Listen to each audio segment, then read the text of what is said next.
Quand je parle d'allée, je parle de la beauté et c'est très personnel.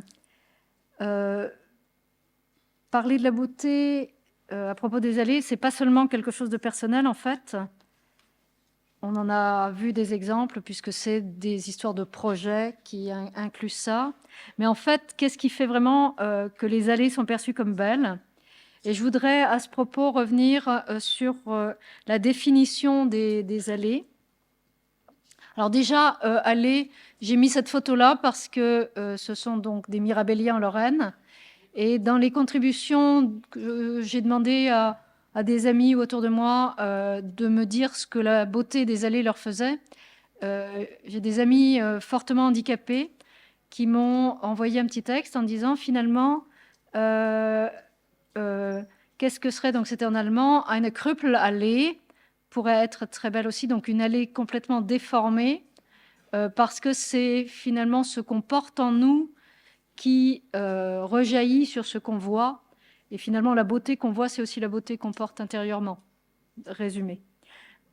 Revenir sur ce qu'est une allée et revenir aussi sur la terminologie allée, avenue, puisque en anglais, vous l'avez entendu, avenue, quelque chose qui nous mène vers un point, qui est aussi un terme des traités du jardin, qui a été utilisé, et le terme allée de manière plus générale en français.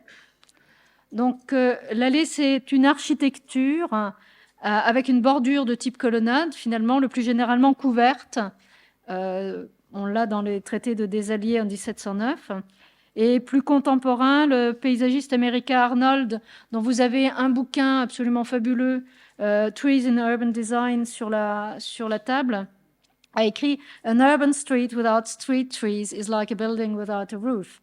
Donc une rue sans les arbres est comme un bâtiment sans une toiture. Donc voilà, il y a quand même cette notion quand même de toiture qui est importante. Boisseau, dans son traité du jardinage de 1638, donc dit que l'allée est un promenoir, c'est-à-dire un promenoir, c'est un lieu couvert ou découvert, fermé par des arcades ou des colonnes, ou planté d'arbres, pour s'y promener dans le beau temps. Donc on y a cette notion d'architecture, c'est d'ailleurs une explication des termes d'architecture, ce terme d'allée, et dans le dictionnaire de Diderot, c'est un corridor. Donc une architecture particulière puisqu'elle se parcourt, et la dimension dynamique y joue un rôle important. Il était donc logique de demander à un architecte, et en plus qui a fait une thèse sur la notion des rythmes, pour essayer de cerner ce qui fait la beauté des allées d'arbres. Donc beauté personnelle ou beauté subjective, ou bien est-ce qu'il y a vraiment une base objective qui pourrait expliquer l'attrait pour ces allées? On poursuivra en se posant la question de à quoi peut bien nous servir cette notion de beauté. Et la question fondamentale, c'est est-ce que la notion de beauté peut être intégrée dans des politiques publiques? Et là, c'était pour moi une évidence que je voulais avoir un Norvégien ou une Norvégienne à ce colloque, ce qui fut compliqué. Je ne sais pas où est Marius, mais voilà. Parce que la direction des routes norvégiennes a un prix des belles allées ou des belles routes, pardon, qui a notamment récompensé justement l'allée dont je parlais ce matin, plantée en 1920, et quand elle a été plantée, l'objectif était vraiment exprimé de la planter pour 500 ans.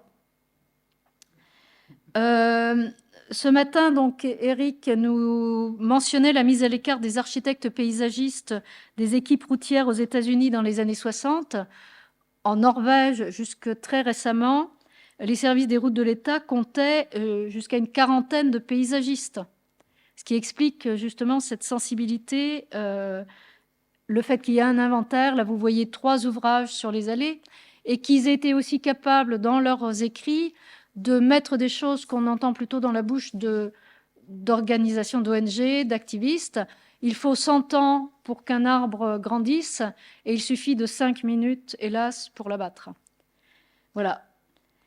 Après donc la présentation de Marius Fiskevold à propos de la politique norvégienne, non, plutôt avec sa présentation, on va parler justement passer du terme de beauté au terme voisin esthétique, qui va au-delà de la seule perception visuelle pour intégrer d'autres aspects sensibles. Donc ce matin, on parlait du parfum, mais on disait que d'autres éléments n'intervenaient pas, la couleur, etc., ou cet après-midi.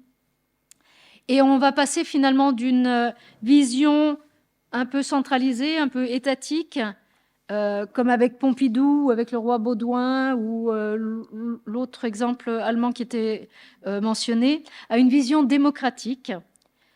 Parce que la Norvège, comme la Suède, prennent en fait réellement compte de la notion d'esthétique dans leur politique en l'intégrant même dans la loi. Et ça, ils le font en application de la Convention européenne du paysage. Convention européenne du paysage, donc il y a une convention du Conseil de l'Europe, et j'ai rappelé pour mémoire que le Conseil de l'Europe, c'est aujourd'hui 46 États. La Russie en a été exclue avec la guerre l'an dernier, c'était 47 il n'y a pas longtemps. Et sa mission, donc elle a été créée juste après la Seconde Guerre mondiale, la première organisation européenne, avec la mission de promouvoir la démocratie, protéger les droits de l'homme et l'état de droit en Europe. Donc cette convention porte évidemment ces valeurs. Et du coup, vraiment, cette notion de promotion de démocratie intégrée dans l'approche proche norvégienne. L'approche sensible, la perception par le citoyen, c'est, si j'ai bien compris, aussi la démarche qui a été engagée par le département de l'Aude et qui sera présentée donc, par Nadine Darson-Beretta pour définir justement la nouvelle politique touristique. Une fois qu'on aura fait ça, qui est voilà, dans des formats classiques, on va s'amuser un petit peu, parce que je trouve que c'est vraiment très triste, là, toute cette journée, avec un petit diapo, avec un petit intermède, un diaporama. Et puis, moi, je vais de nouveau prendre la parole pour parler d'itinéraire touristique et surtout de la possibilité d'ajouter des dimensions supplémentaires à la dimension touristique qu'on a vu évoquer plusieurs fois déjà aujourd'hui, avec la notion d'itinéraire culturel européen.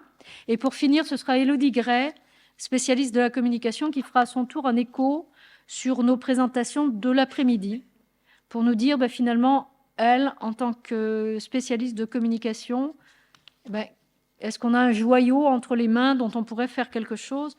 Quel potentiel on les allait à ses yeux?